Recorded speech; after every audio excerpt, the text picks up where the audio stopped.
siç më ndodhi një ditë, një kompani bëi një pyetje, them cili është shitimi i mirë në kompani. Edhe gjithë thonë ai që flet më bukur, ai që ka më shumë vite eksperiencë, ai që njeh më mirë produktin, ai që arrin ta bindi klientin, ai që arrin që atë të shesi mallin skarco. Atë që s'bën, atë që se blen njeri, atë ta shesi, apo lloj për kufizimesh. E vetmja mënyrë se cili është shitsi më i mirë në kompani është vlera. Sa shet ai. Në qoftë se ti shet shumë, je shitsi më i mirë. Në qoftë se ti shet pak, je shitsi më i keq. Numri është ajo që vlerëson ty a je apo nuk je, do të thënë, numri është ajo se sa i sa ti je ti. Nuk është diçka që ka të bëjë me pjesën e paraqitjes jashtme, nuk ka të bëjë diçka me prejardhjen, nuk ka të bëjë me asgjë nga këto. Nuk dua që të banalizoj njëri edhe të them shiko se kështu apo se kështu apo se kështu. Gjithë çështja është që shitsi më i mirë është ai që shet më shumë. Në qoftë se unë dua të vë një matës krahasimor, shitsi më të mirë, por ka një keq këtu se duhet vendosësh ca kushte që të kenë të gjitha të njëjtat kushte, po për këtë mund të flasim posaçërisht për biznesin tënd. Atëherë ti je shumë transparent me stafin edhe i thua shiko, këto janë shitjet e tua, edhe kjo është vlera jote. Neve gjithë mendojmë që ne jemi më të mirët, po kush e përcakton më të mirët? Përcakton tregu. Klienti ka një që quhet certifikat në njohje. Edhe ajo certifikat në njohje, do të thënë lek, money. Edhe në qoftë se ai të paguan, do thotë që ti je një shitës i mirë. Nëse ai nuk të paguan, do thotë që ti nuk je një shitës i mirë. Gjithmonë shitja fillon në momentin që klienti kundërshton. Në qoftë se klienti kundërshton, atëherë ai ka filluar të kuptoj ka filluar të ketë ndërmend të bëj biznes me ty. Shitsi më i mirë është ai që prapë harrut. Shitsi më i mirë është ai që shet më shumë. Okej. Në një kompani ndodhi që shitsi më i mirë ishte drejtuesi i kompanisë.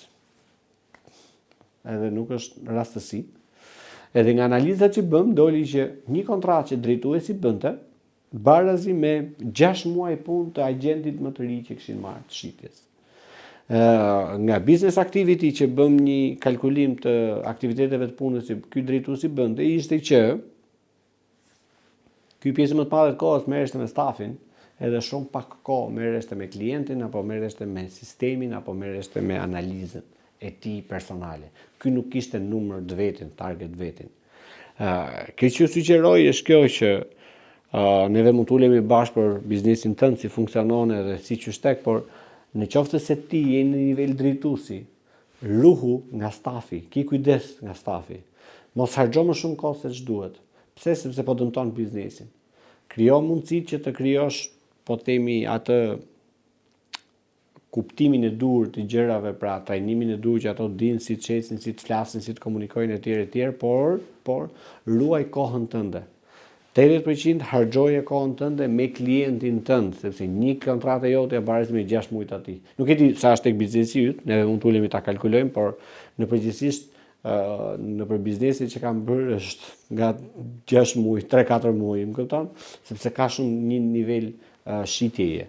Pra, shitja e një CEO-je është vlerë shumë e madhe. Shitja e një agenti është me vlerë shumë të ulët. Te ky agenti duhet të punojë 1 muaj, 2 muaj që të kapi një të këtij. Po sigur ky lart bëj 2, hop 1 vit. Po sigur bëj 3, 2 vjet. Pra, keni kujdes balancën dhe mos më thuaj që kam shumë punë. Ka probleme me stafin, kam probleme këtë. Analizo kohën edhe analizo se sa lek është ora jote.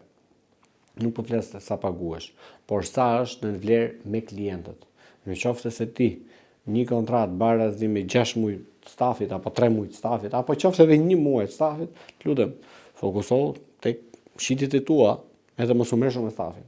Stafi jepja drejtimin e dur, krijoj mundësinë që të rriten, zhvillohen, por kush do me punon vetë. Por mos rreziko shitjet e kompanisë. Shitjet e kompanisë varen nga ai që shet më shumë, nga shitsi më i mirë. Edhe shitsi më i mirë je ti. Kështu që lutem, ki kujdes, nëse ti je pronar biznesi, lutem fokusohu te shitjet. Nëse ti je drejtues biznesi apo je drejtues shitjesh, të lutem fokusohu te shitjet. Nëse je agent i ri, të lutem fokuso të shitje. Biznesi barazi me shitje. Aty kuptohet klienti, kuptohen problemet e klientit edhe kuptohet nevoja për zgjerim apo për zhvillim. Okej? Nëse dëshiron që mund të bëjmë një kalkulim bashk, më shkruaj në mesazh në WhatsApp edhe bashkë mund të lëmë një takim. Deri atëherë, mirëpresë.